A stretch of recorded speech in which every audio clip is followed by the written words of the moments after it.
Bora lá, nação, analisar o que a imprensa paulista falou após a classificação do Mengão para a final da Copa do Brasil. Já deixa os créditos ao canal da ESPN Brasil, link na descrição. Vamos analisar nesse momento. E o casal... Não, você que estava em Cachoeiras aí 40 dias. E o casal Regiane e Vinícius, que sempre nos assistem. Boa. Ela São Paulina e ele Santista, estavam lá e pediram, mande um beijo pra gente amanhã no F360. A gente assiste todos os dias. Então tá aí. Agora vamos falar de Corinthians e Flamengo, Copa do Brasil, ouvindo personagens do empate que classificou o malvadão, como diz o meu amigo Edu Ferrão, o malvadão rubro-negro. Vamos lá. Hoy no estábamos en el día que a gente tenía que estar, no estábamos frescos, no estábamos lúcidos para decidir, ten razón vos, que tirábamos muchos centros y ellos estaban con 3 centrales. Precisamos tener un poquillo más de calma. Creo que en eso defensivamente se agrupó muy bien Flamengo y nosotros no pudimos, tuvimos dos o tres chances, pero no clara como otros partidos. Había mucha presión porque es un partido importantísimo para nosotros. Pero en línea general el equipo le entregou todo. A expulsão do Bruno foi uma pena, porque para mim era o melhor jogador em campo até o momento. Estava sendo um perigo constante pelo lado do Mateuzinho. Estava atacando bem, estava defendendo, estava correndo o que mais. E obviamente um jogador desse calibre tão importante, perdê-lo, não só perder ele e ficar com a menos é um golpe importante para a equipe, mas eu tenho uma equipe, um grupo de homens fantásticos que tenho que exaltar o que eles fizeram hoje no campo, o que eles correram, o que eles se doaram é louvável. O meu time, no meu modelo, eu jogo com 9 profundo, ok? Profundo que dá profundidade ao time, que ataca o espaço. O Gabi tem essa função no meu modelo de jogo. O atacante, o 9, tem essa função. Pedro machucado, Carlinhos não pode jogar e que outro jogador ataca melhor espaço que o Gabriel. Está no melhor momento dele? Não está. Todos nós sabemos, não está. É um jogador que não vai se recuperar nunca? Não sei, depende dele. Ele não foi nada a ver com o jogo que ele estava fazendo, senão com a estratégia que eu tive para o time. E muito sincero, né? Na entrevista, o Felipe Luiz falando sobre o Gabigol, que não está no melhor momento, etc e tal. E falando sobre a substituição. Deu certo, então é tudo lindo. Mas se ele tivesse tirado o Gabigol para colocar um zagueiro e tivesse perdido a classificação, ia ter um monte de gente falando que ele errou, que não sei o quê, como é que pode tirar um atacante para pôr um zagueiro. Mas deu tudo certo, foi bonito. Não foi, Eugênio? Sim, você ali tem que tomar uma decisão. Ele está nessa posição. Ele tinha que fazer alguma coisa a partir da expulsão do Bruno. E ele optou por isso. Ele foi mais... Desculpa, Eugênio. Eu ouvi gente dizendo assim que ele foi mais Simeone que Jorge Jesus. Tem a ver ou não tem nada a ver? Foi e funcionou e deu certo, Abel. A gente pode concordar ou não com a decisão dele, mas com o resultado dela, tá aí. A gente tem que concordar. O Flamengo conseguiu a classificação. Mas o ponto, Eugênio, é que para mim vai além do resultado. Porque imagina se o Flamengo tivesse sido eliminado, o Corinthians, aquela bola do Giovani que ele arrancou, sai o gol e nos pênaltis o Flamengo cai. Da maneira como jogou, não estaria na conta do Felipe Luiz por causa dessa mexida. Porque a postura do time não foi de ficar plantado lá atrás com 10. Não foi. Mas eu considero, por exemplo, ele acabou fazendo essa substituição mais tarde no jogo, colocando o Plata no lugar do Arrascaeta.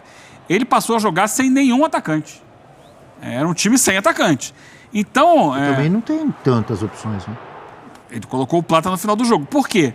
Você precisa ali de um jogador para atacar o espaço. E o Arrascaeta não é esse jogador.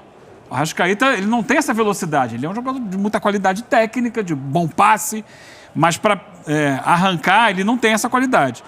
Mas o Flamengo, ainda assim, fez uma partida que foi muito além do esperado. E isso se deve muito a esse jogador que a gente está vendo aí, chutando essa bola para fora. O Gerson jogou muita bola. O Wesley ontem jogou muito, correu muito para o time. O Arrascaeta teve sua participação.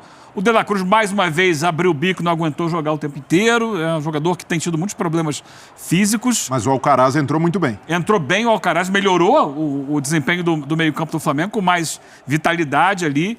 E no final das contas, Abel, o que a gente viu, na prática, a consequência disso tudo foi o chamado nó tático. Porque o Flamengo... Nó tático? Foi, o Corinthians não conseguiu jogar. O Corinthians foi se perdendo. E a impressão que deu foi o seguinte, se tivesse mais 90 minutos, o Corinthians não ia fazer o gol. Com um jogador a mais em casa com a sua torcida. Não fez por onde. Eu acho que isso ajudou muito a decisão do Felipe Luiz. Foi uma decisão muito consciente, inclusive sabendo quem é o adversário. Ele estudou o Corinthians, ele sabe das limitações do Corinthians, ele sabe como o Corinthians se enrola quando às vezes tem 2 homens a mais, como contra o Juventude, não um a mais. Desculpe interrompê-lo, mas é importante que apareceu na nossa tela a escalação do Flamengo depois da expulsão do Bruno Henrique, tá? Então ficou com os 3 zagueiros, o Fabrício Bruno entrou no lugar do Gabigol e ficou ali ao lado do Léo Ortiz, do Léo Pereira, e Wesley, Pulgar, Alexandro, depois entrou o Ayrton Lucas, né? De La Cruz, Gerson... Não era bem isso não, tá? Mas diga, o desenho tá errado, né? É uma linha de 5 atrás, linha de 5, aí você tinha 3 à frente dessa linha de 5, e como se fosse um losango, e o Arrascaeta mais à frente. O Gerson não estava ao lado do Arrascaeta, o Gerson estava atrás. Sim. Você tinha 3 ali, que eram Pulgar, Gerson e De La Cruz. Depois saiu De La Cruz e entrou o Alcaraz. E o Arrascaeta era o único um pouco mais avançado. E aí eu pergunto pra vocês, um losango de meio campo, normalmente você joga com um losango e 2 atacantes. Mas era um losango sem nenhum atacante, porque você tinha um expulso e o outro você colocou lá atrás como zagueiro para fazer uma defesa mais sólida. É claro que quando o Flamengo tinha bola, e eu acho que essa foi a grande questão do jogo, o Flamengo conseguia trocar passes e levar essa bola para o campo de ataque. Só que como não tinha atacante, era difícil. Ele ia até intermediário e parava a jogada. Professor, tem um detalhe, um ingrediente que joga a favor da decisão do Felipe Luiz. O Flamengo não precisava fazer gol. Não precisava. O Flamengo precisava apenas não sofrer.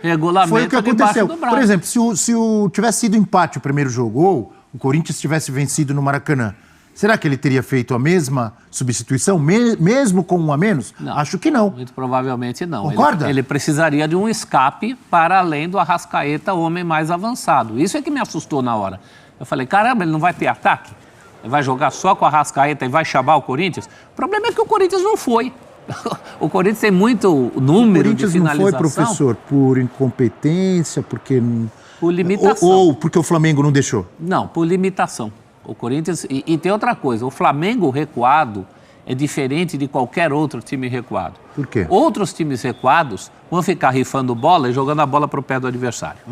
O Flamengo não fez isso. O Flamengo com a bola, até pela qualidade técnica dos seus jogadores, um jogador como o Gerson... Conseguia sair tocando. Quando a bola cai no pé dele, é outra coisa. E no segundo tempo, eu diria até que o Flamengo esteve mais próximo do gol.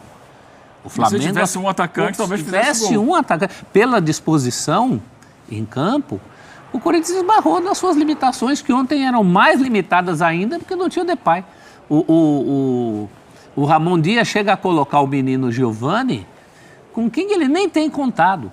Porque chega uma hora, ele não tinha mais por onde. Né? Pedro Henrique, Giovani. Era um desespero. Eu concordo, dá a impressão que se estivesse jogando até agora, o Corinthians não teria saído daquele emaranhado, daquele peso nas pernas. Foi uma classificação... Tem a questão psicológica também, né? Porque há uma cobrança, uma exigência. Olha aqui, você está em casa, você tem um jogador a mais, o time adversário tirou o atacante e te deu a bola. E o Corinthians não soube como se organizar a partir desse momento. Como não tem foi sabido. Ficando cada vez mais tenso. Então, quinta-feira conseguiu contra o Atlético Goianiense. Mas era outra situação. Desculpa, Paranaense. Mas num confronto eliminatório de mata-mata, é sempre bom analisar os 2 jogos. E no primeiro, o Flamengo foi muito superior, poderia ter feito uma vantagem maior. Sim. O Corinthians tenta se organizar ali no segundo tempo, mas houve uma superioridade flagrante do Flamengo.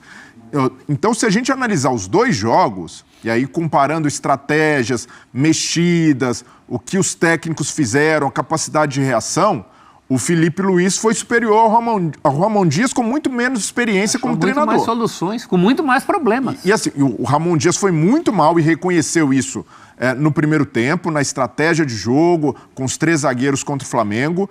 E para mim... No primeiro jogo? No primeiro jogo. Tá. E foi mal ontem novamente, principalmente na leitura do jogo, porque O Corinthians, com 2 atacantes abertos, ele naturalmente teria superioridade sobre o Flamengo pelos lados. Inclusive com 2 laterais que apoiam muito, o Bidu do lado esquerdo e o Mateuzinho do lado direito. E o Filipe Luiz entendeu isso logo. Ele falou, pô, os caras vão ter, além dos 2 pontas, 2 laterais passando e apoiando o tempo inteiro. E com o Fabrício Bruno entrando mais pelo lado direito, Léo Pereira Ele abriu... pensou super rápido nisso, né? Não, mas Filipe Luiz, né? Ele pensou muito rapidamente. Mas foi necessário, Abel, porque ele agiu rápido. se ele não tivesse feito nenhuma mexida nesse sentido, e ali ele poderia até ter escolhido tirar Acho que a outro bola jogador. ia pouco chegar pro Gabigol, né? Não, e o Gabigol, como lembrou o Filipe Luiz, além de não estar na sua melhor fase técnica, também não está na melhhar fase física para fazer um trabalho de recomposição. Então, ele ia ficar quase com 2 a menos na marcação.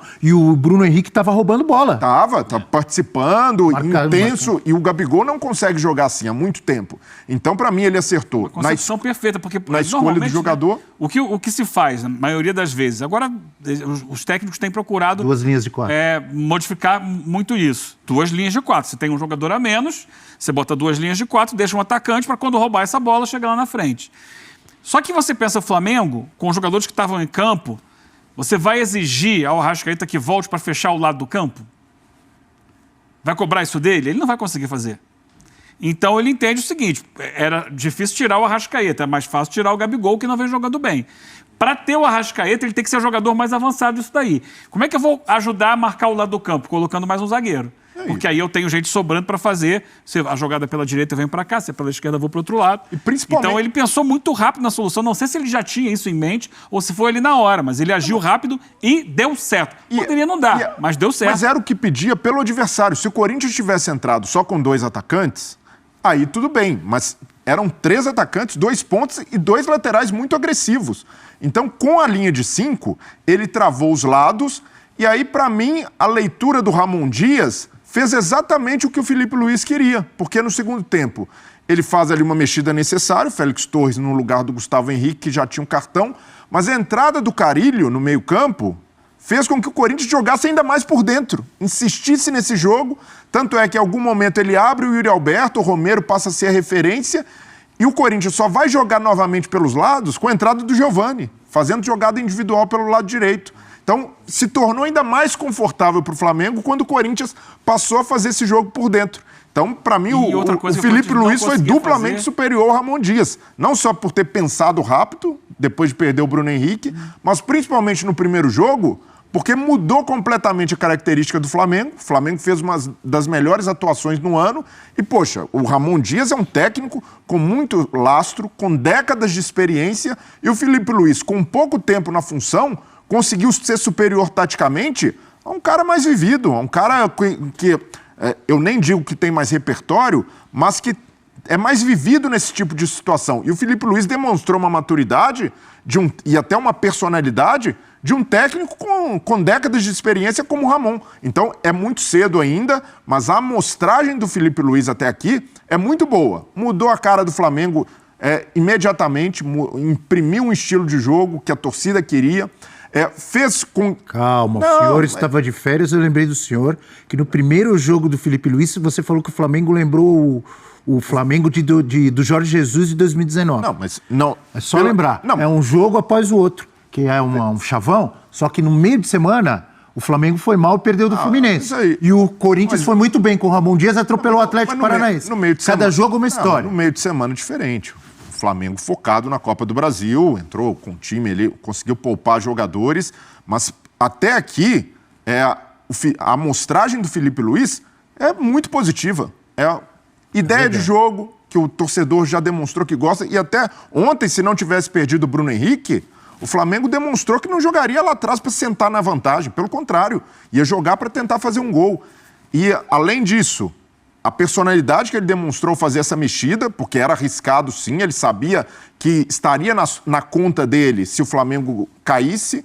E o principal, depois do jogo, serenidade para explicar por que tomou uma decisão, explicação tática, citando o Gabigol, mas sem queimar o atleta. Então, o torcedor do Flamengo que olha para o time sob o comando do Filipe Luiz só consegue enxergar avanços, só consegue enxergar uma perspectiva muito boa de um técnico que demonstra muito potencial. Depende do jogo, viu? Torcedor, ontem... quando perdeu do Fluminense, tinha vários reclamando Mas do ontem do foi uma Felipe vitória Luiz. autoral. Ele foi chamado para uma responsabilidade muito grande, ele pensou rápido e eu acho que o Ramon pensou devagar. Porque a única coisa que o Ramon tinha para fazer ontem, a coisa óbvia, era a entrada do Coronado para ajudar o Garro no segundo tempo. E ele reluta. O Garro foi o jogador que mais recebeu passes no jogo. 58 passes. Ou seja, o Corinthians buscava o Garro o tempo todo. inteiro. Desde antes da expulsão. Mas ele só conseguiu dar 3 passes para finalização. E aí Um no primeiro tempo e 2 no segundo. E é uma leitura infeliz do Ramon quando ele diz que o Garro e o Coronado erraram muitos passes. Erraram, é verdade. Mas por uma estratégia do treinador que forçou esse jogo pelo meio o tempo inteiro. E não soube ter mais repertório. O Corinthians até tentou, mas errava às vezes no passe, errava na aproximação para a área. Tem uma arrancada no segundo tempo do Yuri pela esquerda que ele chega a finalizar, mas pega mal na bola e tal. Se sai um gol ali, poderia mudar a história do jogo. Eu acho que Teve a grande duas. questão... Teve uma que ele chutou de pé direito, que ele praticamente atrasa pro Rossi. E teve outra que ele mandou de canhota, ia ser um golaço. Aí o Rossi fez uma defesaça. Então foram duas. Bem lembrado, 2 chegadas. Ele teve ali algumas situações. Eu acho que o grande problema, o maior dos problemas do Corinthians no segundo tempo, foi não conseguir impedir que o Flamengo saísse pro campo de ataque. Porque cada vez que o Flamengo ia para o ataque, era menos tempo para o Corinthians atacar. Então o Flamengo conseguia escanteio, conseguia falta lá na frente, parava, prendia a bola, segurava lá, e era menos tempo do Corinthians com a bola. Ele, para exercer uma função de pressionar o Flamengo, de empurrar o Flamengo para sua defesa, gerar mais situações, mesmo que no cruzamento, bate-rebate, o abafa, ele não conseguiu abafar o Flamengo em momento nenhum. Por quê? Quando o Flamengo recuperava a bola, ele tinha liberdade para sair jogando. E com a qualidade do Gerson, um jogador monumental, o que o Gerson está fazendo na temporada é sensacional. Não esqueça, o Adílio dos tempos modernos. Aliás, o Gerson, que segundo o repórter Vene Casagrande, ontem amanheceu sem condições de jogo. Que às 10 da manhã os médicos foram lá, deram antibiótico, deram soro, deram um monte de coisa para o Gerson para entrar em campo. Olha, quem viu o Gerson jogar nunca vai imaginar que... Parabéns aos médicos. Porque ele jogou uma barbaridade, correu 90 depois minutos. Depois do jogo da seleção, ele disse que estava com a unha encravada, com problema. Ele não jogou contra o Fluminense. Mas o Flamengo conseguia sair. E um time que joga em casa precisando fazer um gol com um a mais, tem que pressionar essa bola do Flamengo. Perdeu a bola, perde, pressiona, recupera, tá o tempo inteiro, martela.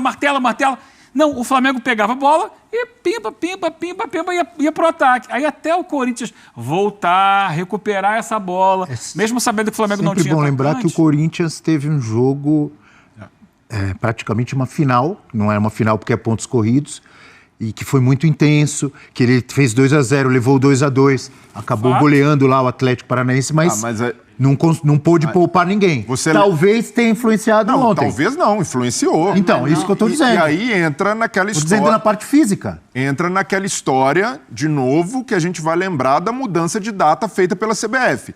Inicialmente, nos confrontos da Copa do Brasil, Corinthians e Vasco não eram favoritos nos seus confrontos. Havia times superiores do outro lado e esses times passaram. Mas num jogo que é decidido por detalhes, e ainda mais quando se está em inferioridade técnica, isso pesou muito contra Vasco e Corinthians. Essa mudança de datas... Mas com superioridade numérica você poderia trabalhar isso? Não, poderia. Não questiono de jeito nenhum. Mas houve... Deveria. Mas houve sim um prejuízo para Vasco e Corinthians por causa dessa mudança que Flamengo... Você pode trocar metade do time. Flamengo e Atlético estavam mais inteiros no segundo tempo. E aí, ressaltando, mérito de Flamengo e Galo, que tem times melhores e passaram. Vasco e Corinthians não foram eliminados só por isso, mas também por isso. Essa mudança, naturalmente, gerou um prejuízo, porque esses times tiveram que entrar com tudo no Brasileiro, não puderam poupar e, naturalmente, estavam mais desgastados. Isso é um ingrediente. Antes de tudo, tem as limitações de Vasco e de Corinthians. Sim, pronto. Eles são menos times. Não, mas é um detalhe importante que ele colocou. Mas quando se está em inferioridade, qualquer detalhe conta, ainda mais um detalhe como esse. É um detalhe, não é qualquer coisa. mas acima disso, passaram os melhores times para essa Tem um detalhe, professor Breler, Eugênio, você que nos assiste. Um time reclama da arbitragem 99%, 90%, 98%, 90% e alguma coisa por cento. O time reclama de arbitragem quando perde. É verdade ou é mentira? Toda vez. Mas ontem o Flamengo não perdeu. O Flamengo passou, o Flamengo se classificou, eliminou o Corinthians e mesmo assim reclamou de arbitragem. E eu já deixo a minha opinião aqui. Reclamou com razão. Eu acho que vamos ter discordâncias aqui. Eu acho que reclamou Ótimo, demais. vamos analisar. Vamos ouvir primeiro as falas dos jogadores do Flamengo. E tem um do Corinthians? Então vamos lá, vamos ouvir e depois a gente faz a nossa resenha aqui.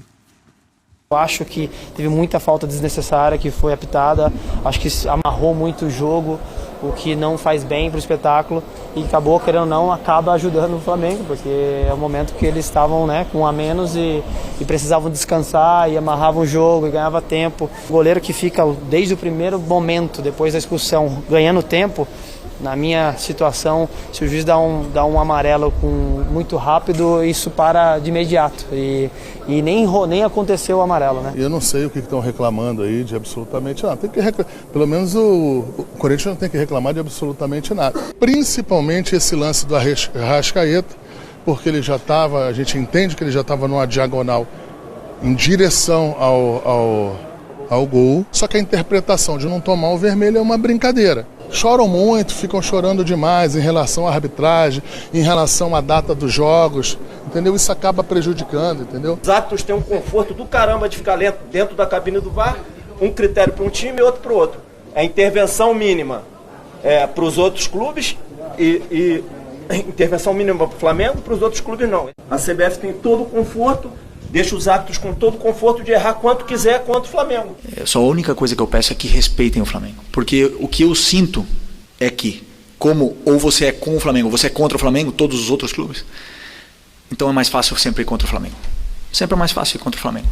E se o VAR tem uma dúvida, é contra o Flamengo. Então, tá aí os dois times reclamando muito da arbitragem, um dizendo que o Flamengo fez cera, que o árbitro inverteu faltas, que o árbitro parou demais o jogo, reclamação do...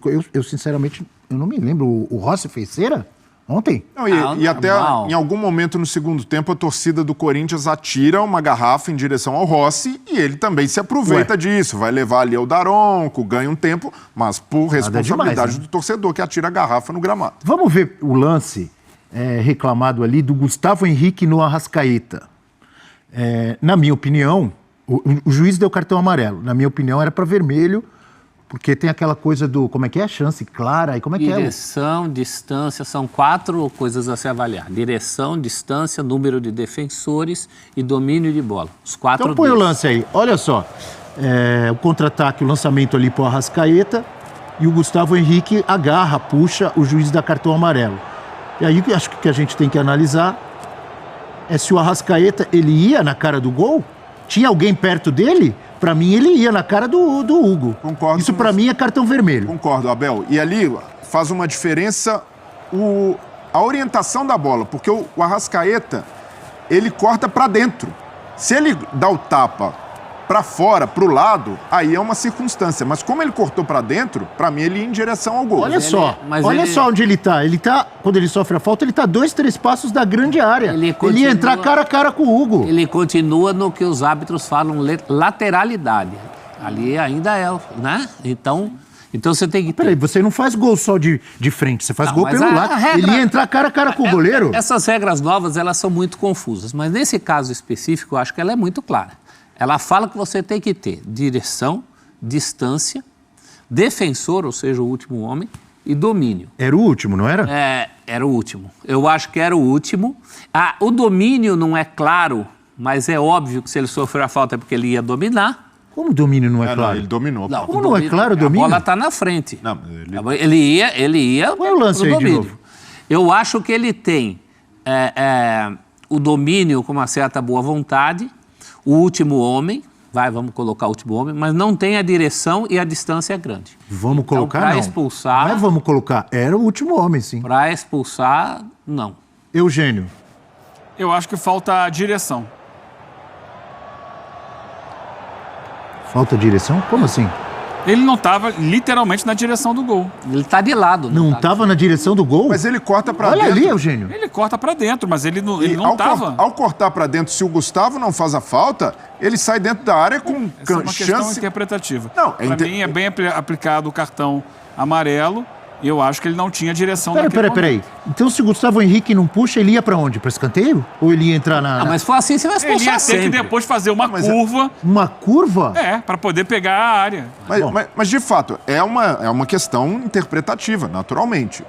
Agora, eu vejo que se o Arrascaeta tivesse só dado tapa pra frente, ele deu um tapa pra frente, o Gustavo Henrique parou, ali é lateralidade. Mas o tapa dele é cortando pra dentro. E ao cortar pra dentro... Mas é um pra dentro que ainda não o leva pra dentro da área. Não, mas ali ele entraria na área com uma condição perfeita pra finalizar. Não seria a condição perfeita. Mas então nós vamos expulsar sempre, se for assim. Não. Nunca vai ter não. discussão. Sempre não. Se você for Sempre projetar, não é projetar, é ver o que está acontecendo na hora. Bom, perfeito, respeitamos. Temos 2-2 aqui de opiniões. Mas ainda assim, ao contrário do lance do Bruno Henrique, o do Bruno Henrique não tem margem para interpretação. Levantou o pé, atingiu... Não, ali não tem nem o que falar.